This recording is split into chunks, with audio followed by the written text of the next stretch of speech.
this shooting. We have had other shootings in the past few weeks. When they take place, there is an absence of debate, I find, across the media about access to guns. It's almost not part of the discussion any longer. It is for us. We have a fascination with this business of regular incidences of gun violence, and yet America turns its head when the notion is suggesting that there should be a restriction of access. It's almost not part of the discussion, I find, in response to events like this. It's almost as if the United States has moved on from that ever being a notion that it will embrace.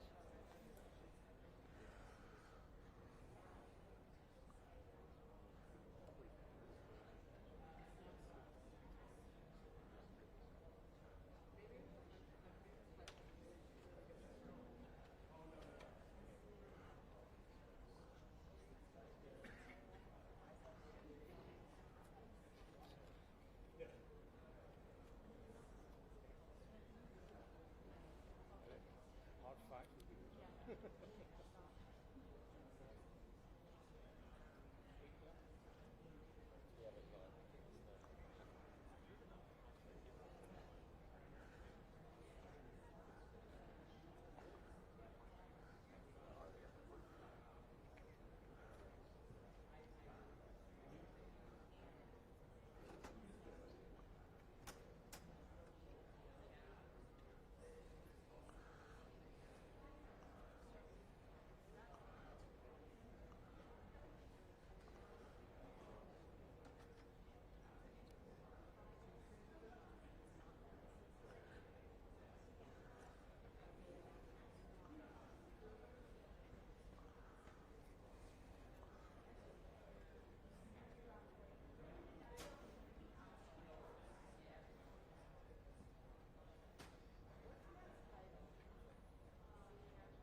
Hmm? That's what the press conference is for. I'm like, what? You think they're going to tell us a lot of information before they walk in here? That's going to be the governor or Congress. Dude.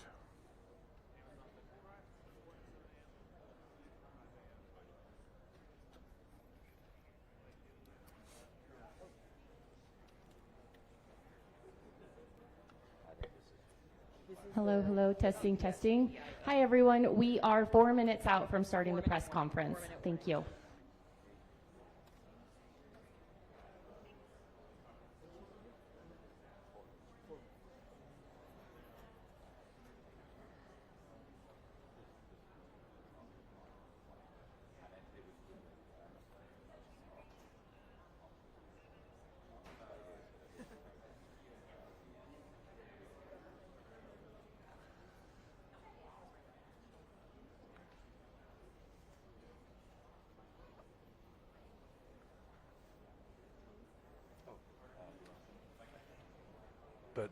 this is the camera that I presume I should get out of the way, but I was told to just get in the way.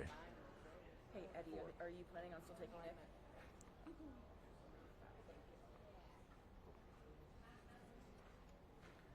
Eddie, can you hear me?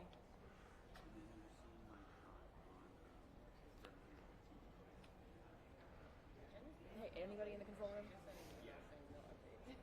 They just asked me to get in the shot, so I'm Okay. here. But I don't know which camera they're taking for the actual, because they were having issues with the fill. I would think that there's one. Yeah. This one, but I can hear them. I know I'm still connected. They're just not. I'll stand here until I'm told to get out of the way.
Okay.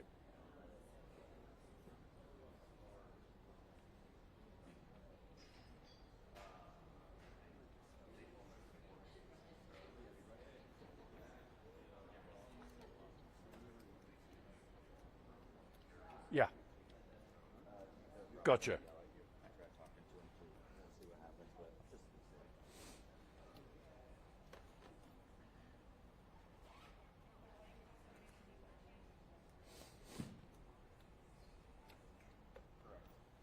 That was okay. I was like, it's like, oh, don't go get me. I mean, it's never so. No, that is okay. Okay. She's telling him now. They want me to sit? I was just told they were going to No, come to me. They will tell you when. So I should sit? No. Keeping it. Yep.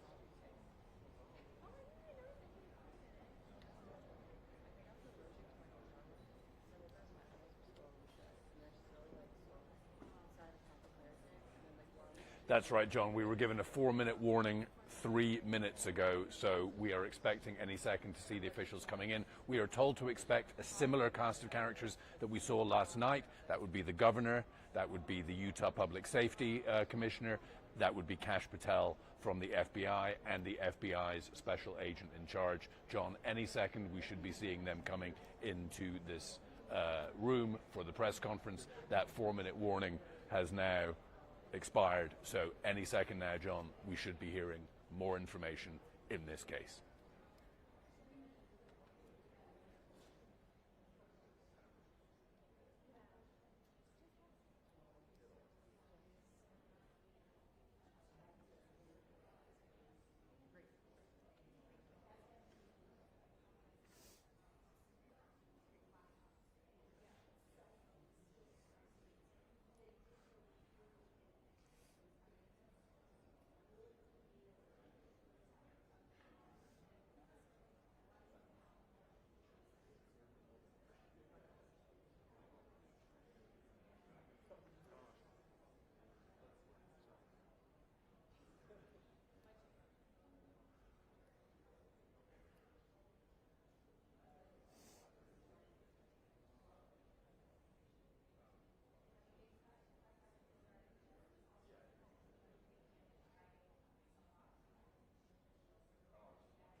Sorry, who has to redial the other control room?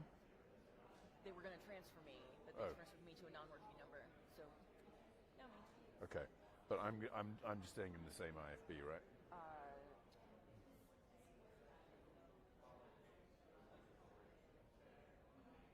Hey Joshua, this is Andy with Nick. You should be on 6280. So I should change. Yeah, change IVs. You sure? You want him on camp? Yeah, they want you standing. It's just you gotta redial the IFB. I can do it too. 404. You sure? Yes. Okay. 404-878-6280. Okay.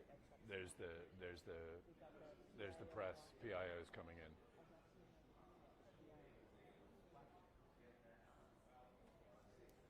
I do. Hi.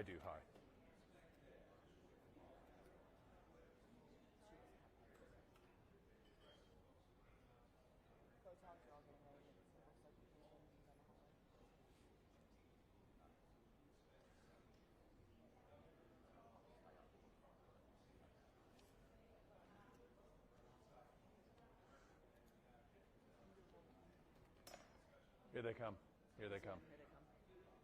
1, 2, 3, 4, 5. 1, 2, 3, 4, 5. No, who is that?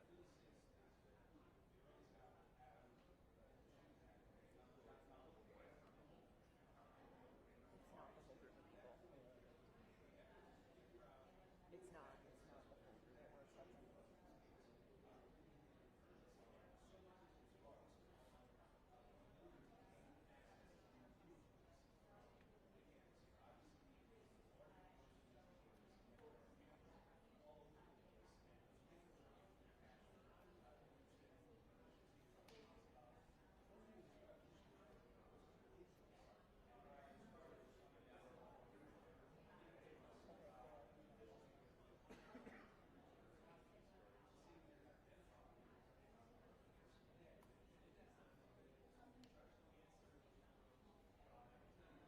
Yes, Wolf. So this press conference was scheduled to start about an hour ago. It has been pushed. I am now seeing officials walking into the room. They will be moving to the podium any second now. I'm trying to see if I can see Kash Patel.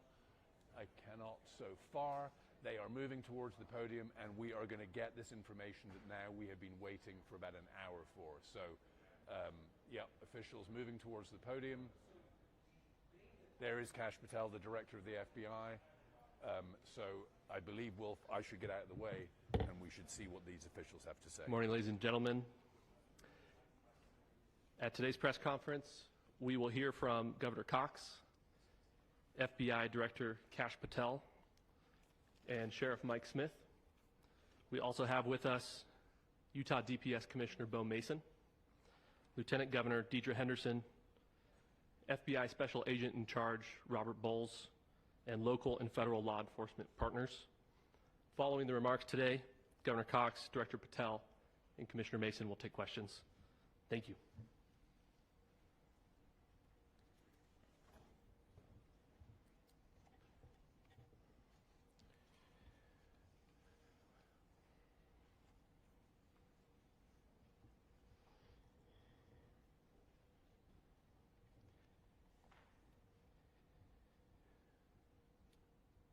Good morning, ladies and gentlemen. We got him. On the evening of September 11th, a family member of Tyler Robinson reached out to a family friend who contacted the Washington County Sheriff's Office with information that Robinson had confessed to them or implied that he had committed the incident. This information was relayed to the Utah County Sheriff's Office and scene investigators at Utah Valley University. This information was also conveyed to the FBI. Investigators reviewed additional video footage from UVU surveillance and identified Robinson arriving on UVU campus in a gray Dodge Challenger at approximately 8:29 a.m. on September 10th, in which he is observed on video in a plain maroon t-shirt, light-colored shorts, a black hat with a white logo, and light-colored shoes. When encountered in person by investigators in Washington County on September 12th, in the early morning hours, Robinson was observed in consistent clothing with those surveillance images. Investigators interviewed a family member of Robinson who stated that Robinson had become more political in recent years. The family member referenced a recent incident in which Robinson came to dinner prior to September 10th, and in the conversation with another family member, Robinson mentioned Charlie Kirk was coming to UVU. They talked about why they didn't like him and the viewpoints that he had. The family member also stated Kirk was full of hate and spreading hate. The family member also confirmed Robinson had a gray Dodge Challenger. Investigators identified an individual as the roommate of Robinson. Investigators interviewed that roommate, who stated that his roommate, referring to Robinson, made a joke on Discord. Investigators asked if he would show them the messages on Discord. He opened it and showed several messages to investigators and allowed investigators to take photos of the screen as each message was shown by Robinson's roommate. These photos consisted of various messages, including content of messages between the phone contact named Tyler with an emoji icon and Robinson's roommate's device. The content of these messages included messages affiliated with the contact Tyler, stating a need to retrieve a rifle from a drop point, leaving the rifle in a bush, messages related to visually watching the area where a rifle was left, and a message referring to having left the rifle wrapped in a towel. The messages also refer to engraving bullets and a mention of a scope and the rifle being unique. Messages from the contact Tyler also mentioned that he had changed outfits. I know there has been speculation as well as to the writing on those casings, those bullet casings, and I believe we have that as well. And I will share that with you now. So the area north of Campus Drive Road where the suspect crossed over, you saw some of that in the video that we released last night, consists of a grassy area with trees on the edge of the UVU campus. Investigators discovered a bolt-action rifle wrapped in a dark-colored towel. The rifle was determined to be a Mauser Model 98 30-06 caliber bolt-action rifle. The rifle had a scope mounted on top of it.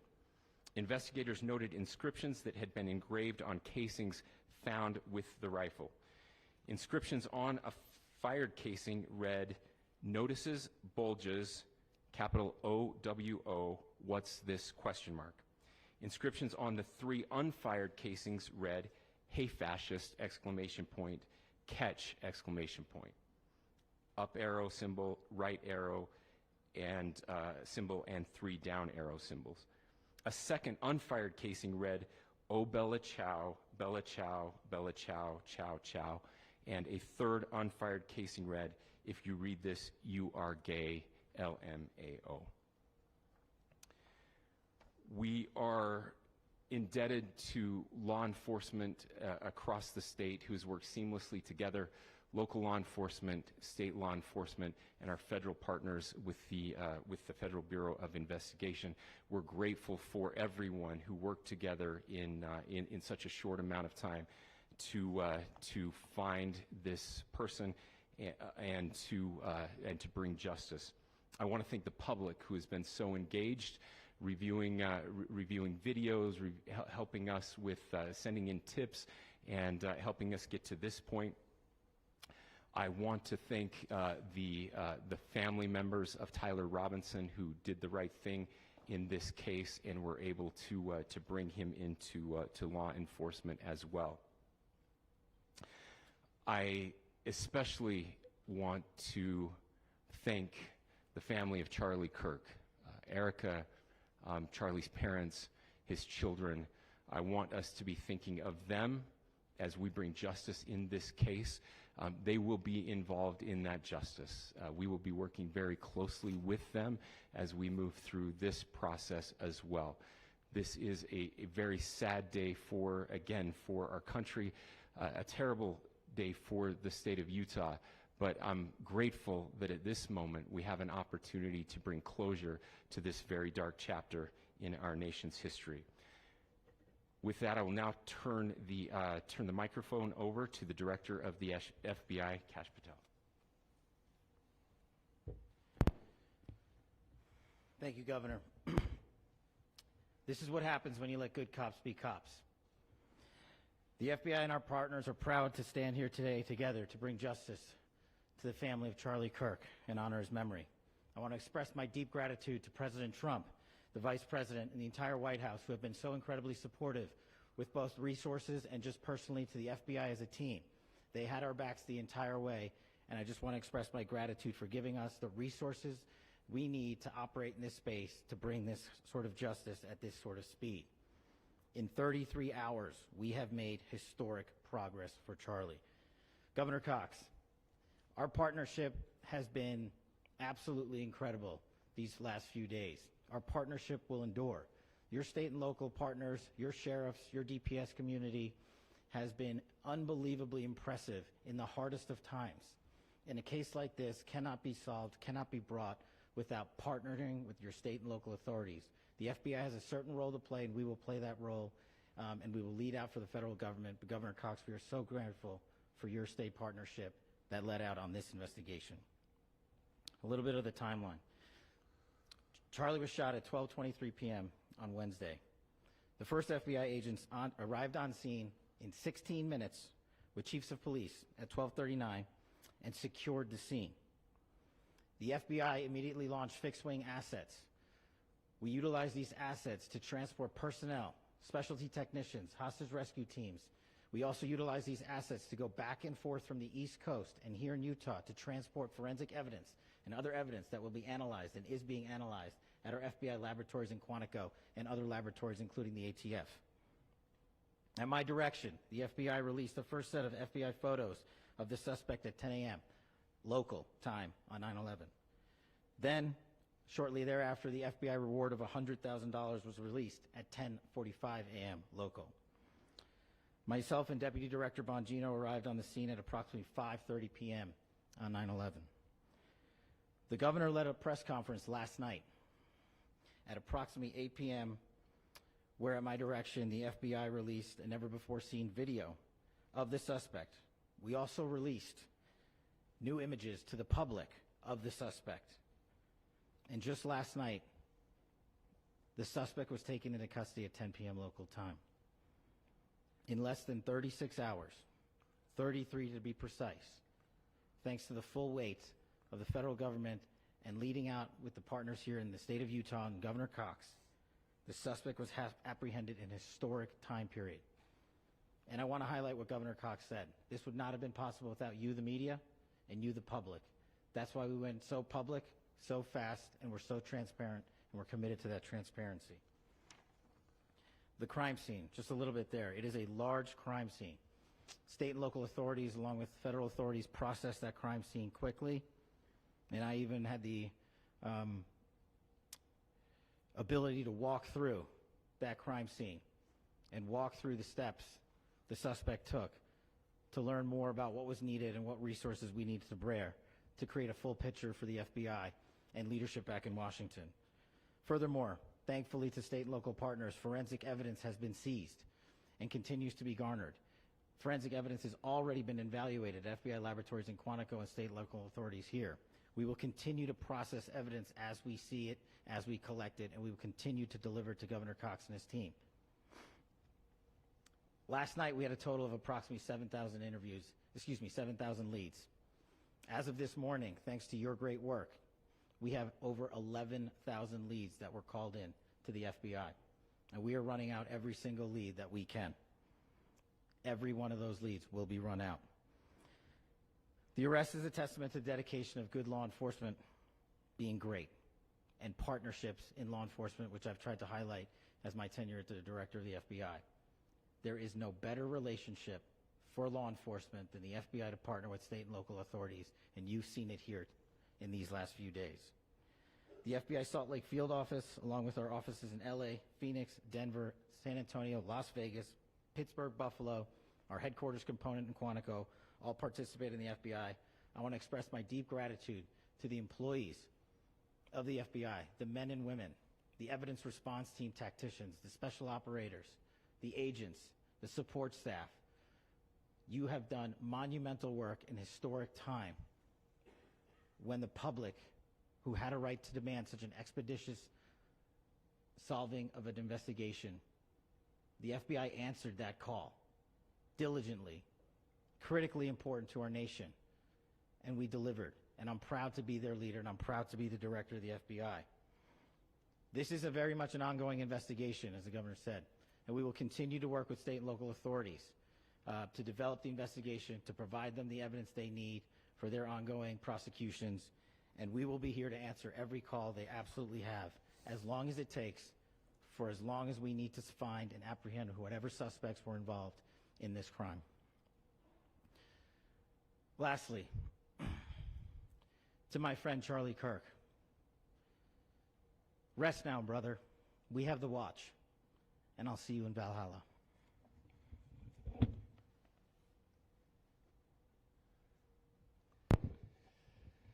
Thank you, and good morning. I would just like to take a few minutes as the sheriff to express my gratitude for everybody who has played a part in this investigation. As you know, it's been a vast, a complicated, and a very, very fast-paced investigation. You're looking at people standing up here who are running on, if they got an hour's sleep in the last couple of days, they're probably lucky. It has been very taxing. It has been so impressive, speaking on behalf of the local law enforcement, to see the cooperation that we've seen in this type of case. Across the state, sheriffs, chiefs, our state partners have stepped up and have come to the call on anything that we needed. Our county chiefs have been phenomenal. Our Utah County Attorney, Jeff Gray, who's standing up here with us, has been phenomenal in leading us through this investigation. I would like to thank the federal government for their resources, their assets. Our local team here, our FBI team, has been extraordinary in helping us work through this and bring this person to justice. Most of all, I would like to thank the public, and specifically, I would like to thank the public who turned to prayers and who turned to positiveness for us. I would like to thank them on behalf of the law enforcement community, because we needed those prayers. That's what we needed to get through this. We needed your support, and you gave it to us. We needed your patience, and you gave it to us. And I would like to thank you for the Kirk family, because that's what they need, is your support and your prayers, and that will get us through all of this. So thank you, everybody, for everybody that have stepped up. We've had such a phenomenal response to this. Thank you.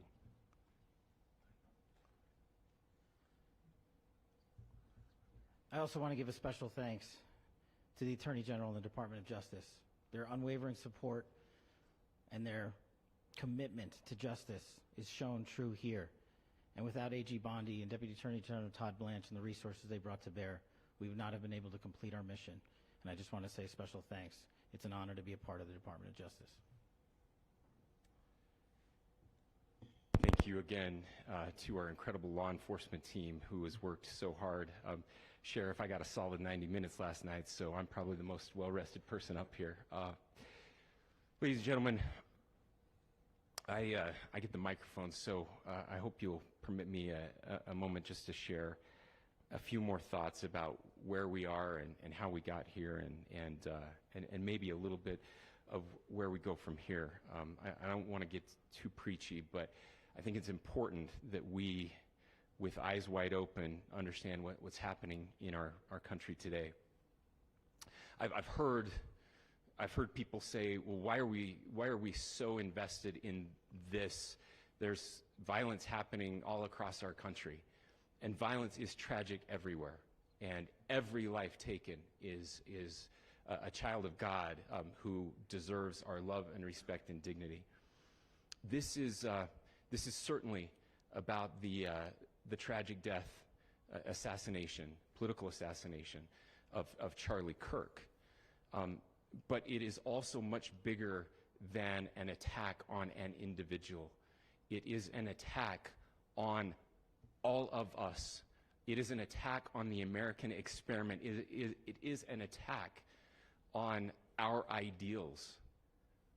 This cuts to the very foundation of who we are, of who we have been, and who we could be in better times.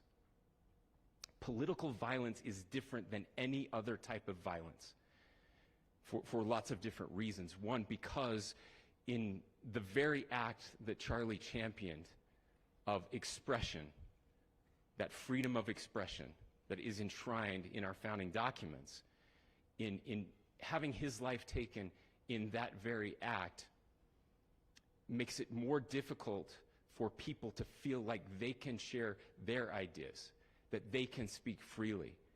We will never be able to solve all the other problems, including the violence problems that people are worried about, if we can't have a clash of ideas safely and securely. Even, especially those ideas with which you disagree. That's why this matters so much. Over the last 48 hours, I have been as angry as I have ever been, as sad as I have ever been. And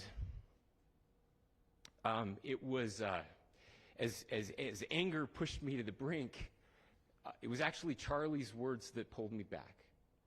I'd like to share some of those. And specifically right now, if I could, I need to talk to the young people in our state, in my state, and all across the country. As President Trump reminded me, he said, you know who really loved Charlie? The youths. And he's right. Young people loved Charlie, and young people hated Charlie.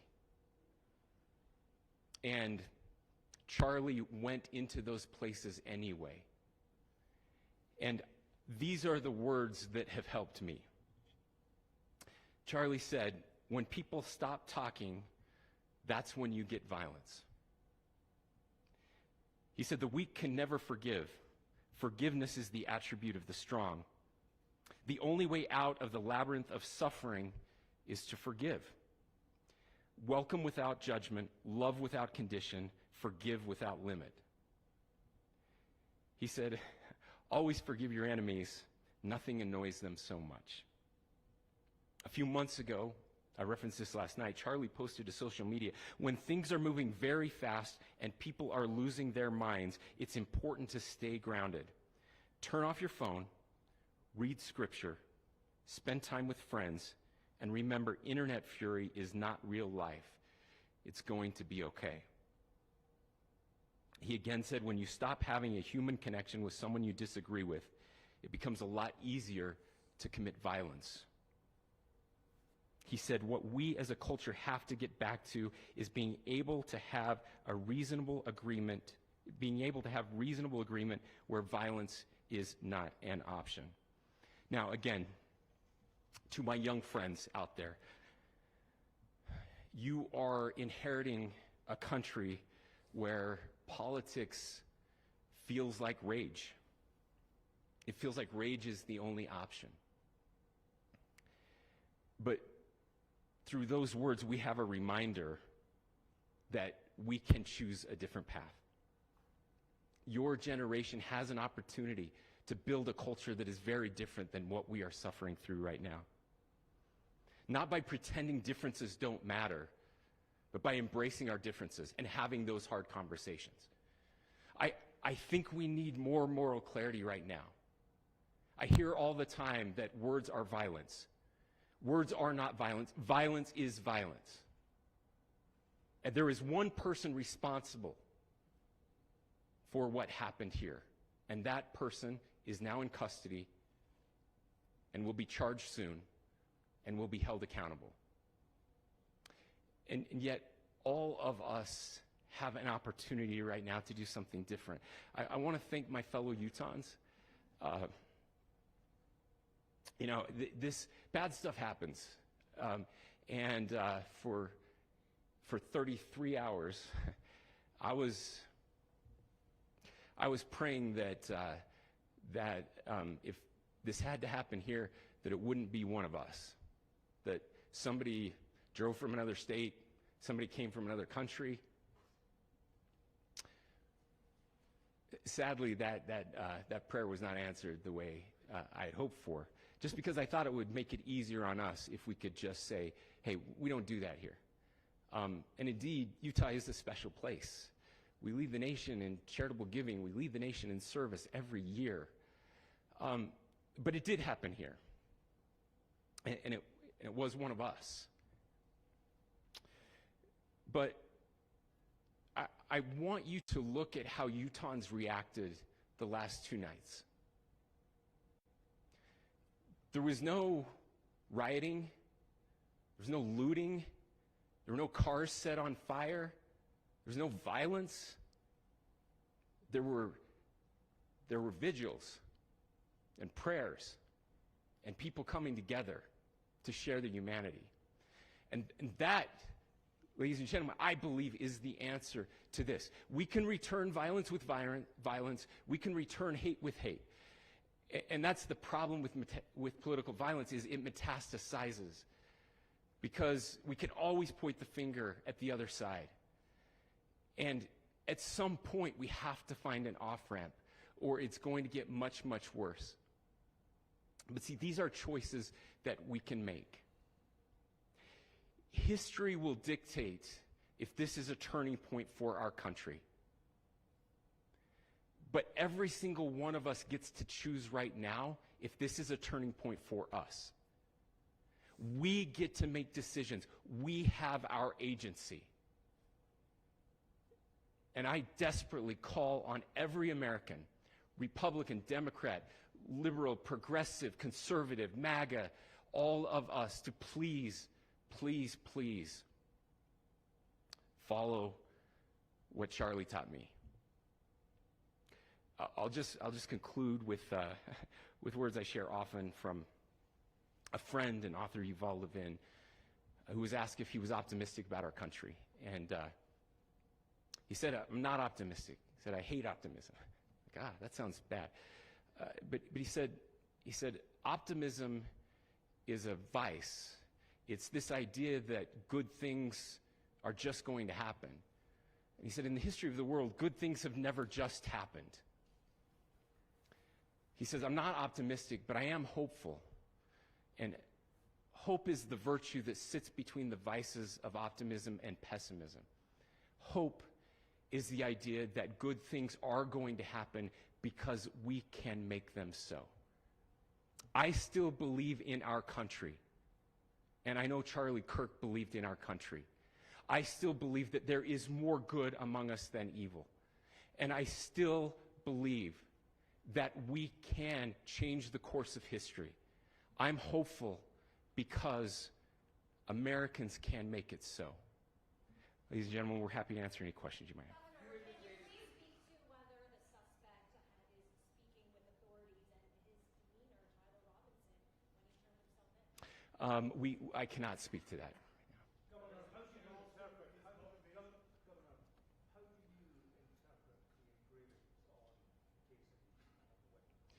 Well, I will leave that up to you to interpret what those engravings mean. I think the clearest one that says "catch fascist," there's not, and by the way, that's like catch like a ball, catch this. That's I think that speaks for itself.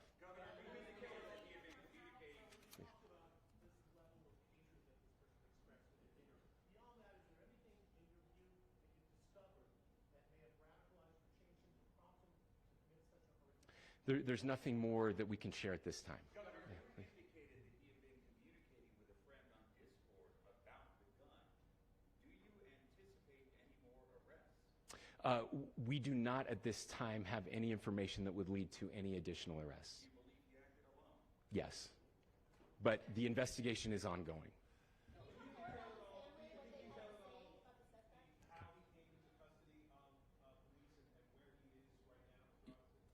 Yes, so right now, Mr. Robinson has been booked into the Utah County Jail. You heard the president this morning report that he was taken into custody, that his family and a friend helped to deliver him into custody of law enforcement in Washington County. For those of you that don't know where Washington County is, it is the southwesternmost part of the state of Utah. It's about a 3.5 to 4 hour drive from here, where we are right now, and that's where he lived and where they turned him in. Please, I'll go here. I can't share any more than what I've already shared. Yeah.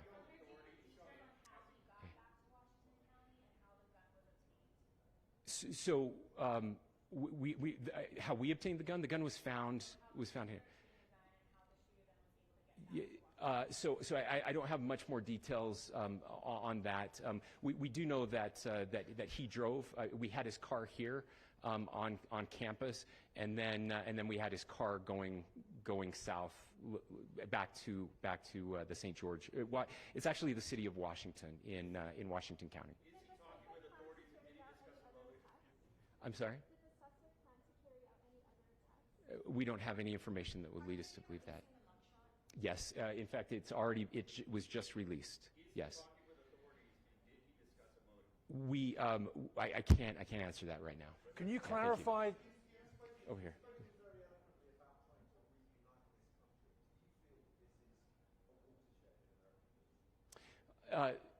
I absolutely believe that this is a watershed in American history. Yes. The question is, what kind of watershed? And that chapter remains to be written. Is this the end of a dark chapter in our history, or the beginning of a darker chapter in our history? Look, I mean, if you look at true political assassinations in this country of someone of this stature, this feels a lot like the late 60s, and having one so gruesomely displayed on camera in all of our hands and in all of our pockets. We are not wired as human beings biologically, historically. We have not evolved in a way that we are capable of processing those types of violent imagery. And by the way, we've seen another one with a gruesome stabbing very recently that went viral. This is not good for us. It is not good to consume. Social media is a cancer on our society right now. And I would encourage people to log off, turn off, touch grass, hug a family member, go out and do good in your community. That is happening, and it's happening organically right now. I had a friend in a small city in Utah who said, we're getting together, the Republicans and Democrats in my little town are getting together to have a discussion last night, just to find a way to find their better angels. So yes, this could be, I mean, again, you have to go back to JFK to have seen a video live of something like this happening. I wasn't born until 1975, but I know that things were really dark in the late 60s. Sorry to some of you. I know some of you were there. This is our moment. Do we escalate, or do we find an off-ramp? And again, it's a choice. It's a choice, and every one of us gets to make that choice. Two more questions right here. Could we clarify that the release of those enhanced images at 8 p.m., the timeline that Director Patel gave us, led to the arrest at 10 p.m.? Is there a direct connection between those two events? I cannot comment if there is a direct connection or not, but all I can say is that through some process, the family came to know that this had happened. One more thing, Governor. Could you just clarify the clothing issue you mentioned earlier? Was he changing outfits? Correct. Could you just clarify this? Yes. So when he's first spotted on campus, he has different clothing on, and then he changes clothing on the roof, and then changed back into that clothing at some point, so that when he was apprehended, when he was arrested, the clothing matched the clothing he had on before the shooting here at UVU. Last question here. Yes.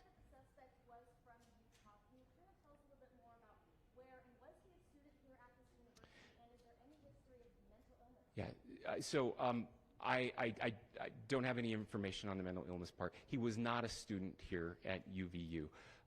He was living and had lived for a long time with his family in Washington County. in the southernmost part of our state. Thank you, everyone, for your great work in getting this information out. I would just say, process-wise, this may be important. I know many of you aren't familiar with the process in Utah. I think it's important that you understand that. Basically, we have 3 days for charging documents to be filed. A CI will be filed. We'll have more information then, more detailed information as those charging documents are filed in preparation for a preliminary hearing. So 3 days. So we would anticipate then that early next week those charging documents will be filed. We will obviously be working. The county attorney will be working very closely with Mr. Kirk's family.